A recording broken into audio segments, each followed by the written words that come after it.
Hello there, sweet peas. It's Kylie back with you today, otherwise known as Paper's Sweet Pea, and I have a fun little project to create for you all featuring some of my favourite Creative Memories products. And the star of my project today is going to be the Unbe-Leaf-Able Recipe Template, which I have here. If you're new to the world of Creative Memories, recipe templates are basically this tool here, and they offer a multitude of designs. But this template here, you can see, it's basically a tool that you use to trace and cut your papers and photos to create a layout design. You're not just limited to what the recipe template is there. You can create with it as you wish. An example of this is here on the cover note. You can see they've used the leaf design border and added a circle to the grid in the center, or they've removed all the leaves and have used it as a grid format. So you can see there is a multitude of ways that you can work with recipe templates. I have a completed page here that I'd like to show you. This was using the Botanical Burst recipe template, which is a lovely circular design, and I just basically wanted to show you the result you get using a recipe template. It's very sculpted and it actually resembles as though you've used a cut file.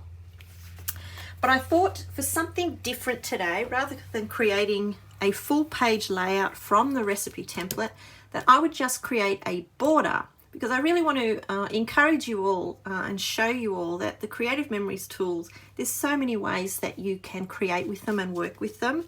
And this is just another way that you can work with your recipe template. Now, when you go to the Creative Memories website and purchase your recipe templates, you have the option of purchasing just the recipe template by itself, or you can purchase it so that it comes with these 4 clips, which are used for clipping to your papers, and you also receive a photo labeling pencil. However, I prefer to use a finer tipped pencil for my recipe templates, and I'm going to tell you and show you why. Here in Australia, these are called Techniclip pencils or pacer pencils. You basically put your lead in the end of the pencil and it comes out a very fine tip. I just picked mine up here in Australia at Officeworks. They're not expensive, but I prefer the finer tip. I find it gives me a nicer edge to cut around. Alright, so the first thing that I need to do is to cut a background piece for my border, and I'm going to use this beautiful purple. I first just need to take a measurement, and you can see here that on my recipe template I've got a lovely neat strip to the sides and to the base of the template. And I need to have that same dimension to the top to ensure that my border is nice and even.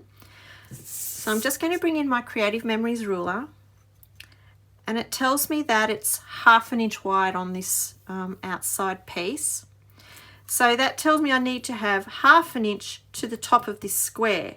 You can see that we've got this thinner piece of plastic, but that needs to be included into that 1/2 inch measurement, which will make it 3 1/8 inch wide. And that will ensure that I have the same neat edge frame around my border strip. Okay, now this is a directional piece of paper. You can see it's got the beautiful blooms in a delicate print, so we want to make sure that they're facing the right way. I'm just going to bring in my trimmer board, and we're going to trim that at 3 1/8 inch. Okay, so the first thing we're going to add to our border is going to be these background squares behind each leaf. Now, I could of course trace each square with my pencil and cut them out, but I'm going to make it super fast and super simple for you all and use my trimmer board. And all we need to do is, again with my ruler, I'm just going to measure the dimensions of the inside edge of each square, which tells me they are 2 1/8 inch. So I'll bring back in my trimmer board, and I'm going to use this beautiful green tone paper just for the 3 center squares. I'm going to use a different background on these two guys, but for these 3 center squares I'm going to use this lovely green. This is one of my favorite papers, and we are 2 1/8 of an inch.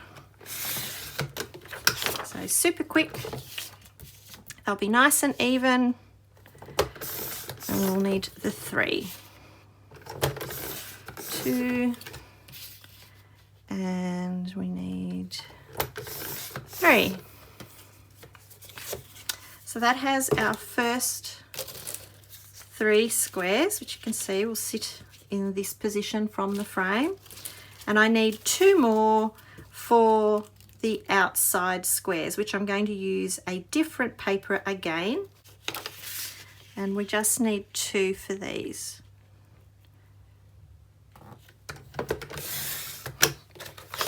So just again the same measurements. Ensure that you have, when it comes to positioning these, that you have the direction of the paper print going the way you want it to sit.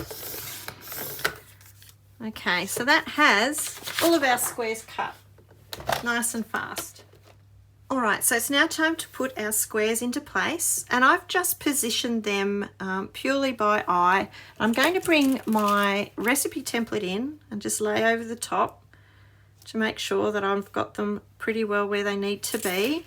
But I'm certainly not using the recipe template at this stage to put them into position. If I was creating a 12 by 12 layout, then yes, I would be.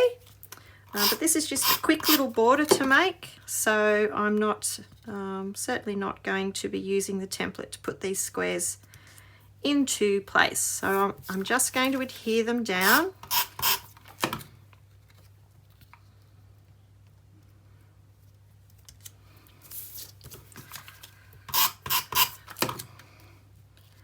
I'm just using my repositionable tape because if I need to lift one up and adjust, I can.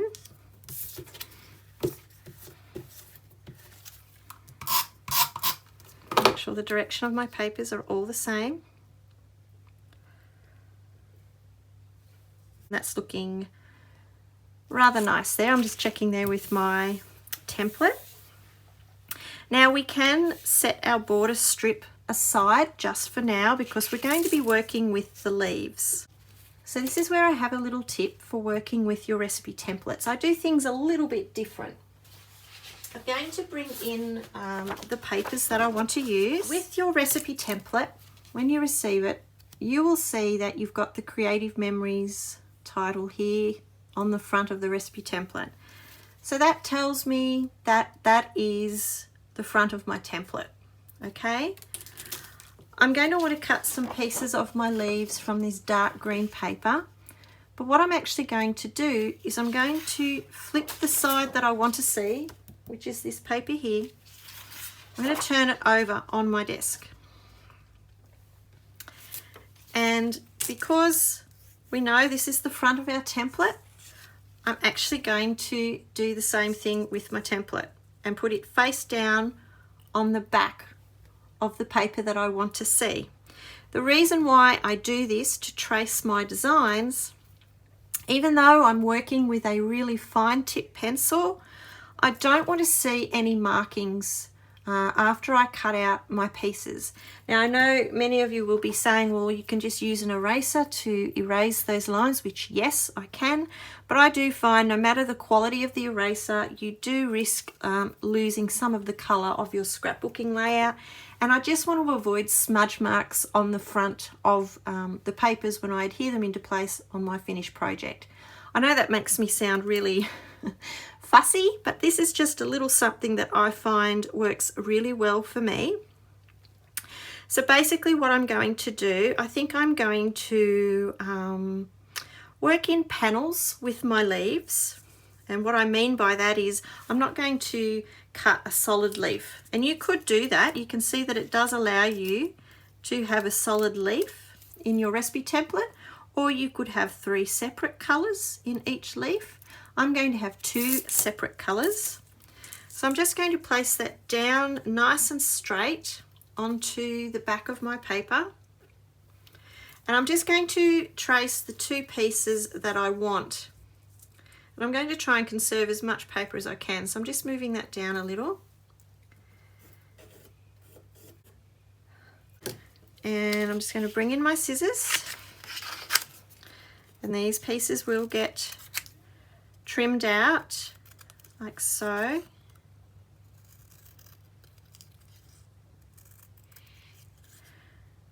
I've got one. And you might find that, you know, the more pieces you wish to piece out and trim, you might find it fiddly and time consuming, but I can guarantee you it'll be worth it. You'll be very happy with your layouts or borders. So I've trimmed my first 2 pieces.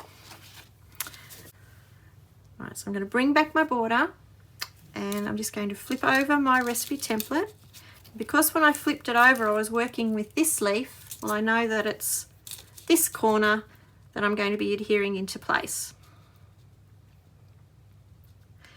Now, if I was working with a larger scaled layout, I would most definitely put my clips onto my template to hold it into place. But I'm only working with a very small scaled border, and I'm happy just to sit that over the top in place, and then I'm going to just adhere my pieces through the template. So just a little bit of adhesive on the back and they get adhered into place. And because I have traced on the back side of that paper, I'll remove that there now. Because I've traced on the back side of that paper, I don't have any markings that I need to erase from my paper. Okay, the next thing I'm going to do, I'm going to bring in my contrasting piece of paper. And the same deal, I want to see this side of my paper, make sure I get the print going around the right way.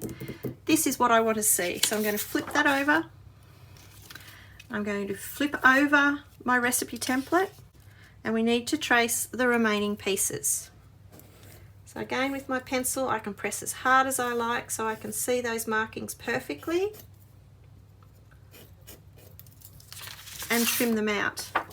Now, if you were working with a piece of paper that was quite dark and you're not going to see your pencil markings, then because we're working on the back, you can use either your black journaling pen to trace around each shape, or you could use a white journaling pen. And again, because it's on the back, you're not going to see it. It's not going to bleed through your paper. And you're not going to have to worry about erasing any of those lines. And this is what I mean. Even though I've used a really fine tip pencil, you can still see those markings on the paper, which I would have to go in and erase. And this is just a little tip that I use and I find works for me. You may not find that that's works for you, and that's okay. By all means, you work how you feel comfortable with. But I do find I like to flip my template over and my papers.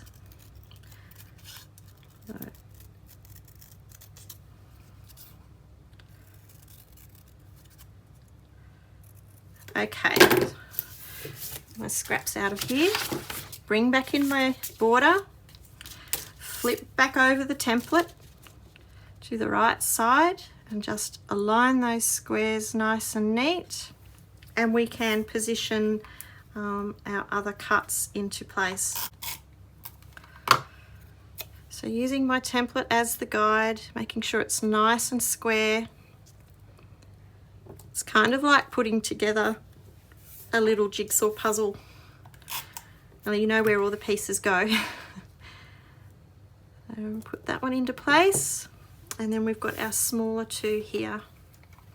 So when I remove my template, I've got my first leaf into place. So I'm basically just going to repeat this process for my other outside larger leaf with the same colours. Okay, so I can pull that template away and ta-da! We've got our first 2 leaves in place. Now I'm going to come back in just exactly the same technique and do these 3 leaves. So I'm just going to keep turning over my recipe template face down onto the back of each paper, and I'm going to do the reverse of these colours here. So I'll flip my paper over. It needs to go that way to keep the direction the same. I'm going to flip over my leaves, and again I'm just going to trace the inside section of each leaf. I'm going to just, so I can conserve paper, just going to slide each leaf along, keeping it fairly straight, and just do each middle section for each leaf, and that way I'm not cutting up too much of my paper. I'll have plenty left over. Flip that over and we can trim them out, and I'm going to do the same, exactly the same for the darker sections. Alright, so I have all of my pieces in place, and I can remove my template, and you can see that I've been left with this lovely leaf border design. So really the only difference between doing a border and a full page layout was I didn't really adhere my clips in place. I didn't feel I had the need to. I was able to just sit my template in place without it moving too greatly. So all that I need to do now is to embellish and add to a layout. Now I want to add an extra decorative edge to my border, and I'm going to work with the brand new Dollop Arch frame punch. I really love this punch. So I'm just going to align my paper to this marking here, because this marking is if I want to create a border. If I used these little markings here on the side, it would be if I was to be creating a frame. So that's one thing I love about this punch, is that it gives you both options. And I'm just going to punch and align the decorative edge that's been punched over its shadow, and keep moving along until I've punched all the way across. I'll just get rid of my excess there, and just going to bring in my 12-inch trimmer, and I'm going to align the tip of the punched edge to the 1-inch mark and just trim that off, so that I'll be left with that strip. And I would like to add it in behind my border, just so that little frilly edge is showing, and I'm going to add it to the base as well. We've just got that beautiful lacy edge peeping out behind. And I'm just going to do the same to the base.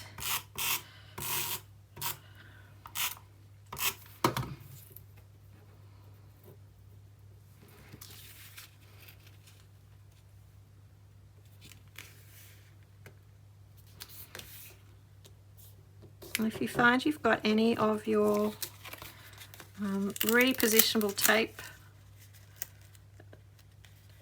on the strip that you can just rub that with your finger, and that will come away. That's added our lovely strip. Just bringing in the sticker sheet, I'm going to just peel away this cute little leaf border strip, which I'm going to add to our base as well. Just carefully removing that. It's a really fine cut. I'm just carefully removing that, like so. And it's just the perfect width to add there across the top and the base.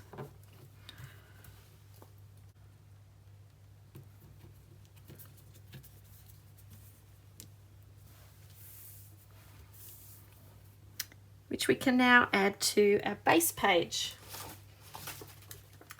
All right, friends, so I have an example of a layout that I've used my border on. It is just a single page layout, but for those of you who like to create double pages, you could do an exact mirror image of this layout, or even just position the second page, you know, in the opposite direction. So there are lots of ways that you can change this around to suit. As I said, it's just an example.